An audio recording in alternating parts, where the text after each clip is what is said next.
वांगेपल्ली महागाव मार्गावरील गिट्टी क्रशर प्लांटमध्ये शासकीय नियमांचे सर्रास उल्लंघन होत असल्याचा आरोप करत दोषींवर कठोर कारवाई करण्याची मागणी उद्धव सेना आणि महाराष्ट्र नवनिर्माण सेनेने केली आहे।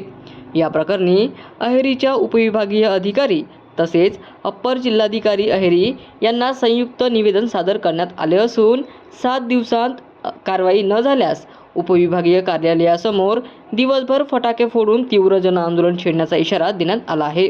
निवेदन देताना शिवसेना जिल्हाप्रमुख दिलीप सुरपाम, मनसेचे जिल्हा उपाध्यक्ष सोनल वाकुलकर तसेच सुदामा हलदार, प्रणित श्रीरामवार, अमोल रामटेके, कुणाल कन्नमवार, शिवा रामगिरवार, रितेश मौर्ले, अमोल गौतरे, करण गुरनुले उपस्थित होते।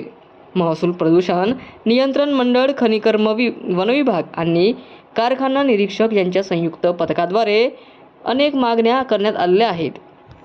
यात जमीन मालकी व बिगर शेती परवाना, पर्यावरण मंजुरी, स्फोटक वापराचे परवाने व कारखाना नोंदणी, धूळ नियंत्रणासाठी पाणी फवारणी व वृक्ष लागवड आदी बाबी तपासणे, नियमांचे उल्लंघन आढळल्यास कोणताही राजकीय किंवा प्रशासकीय हस्तक्षेप न करता संबंधित क्रशर तात्काळ सील करून कायदेशीर कारवाई करण्याची मागणी यावेळी करण्यात आली आहे।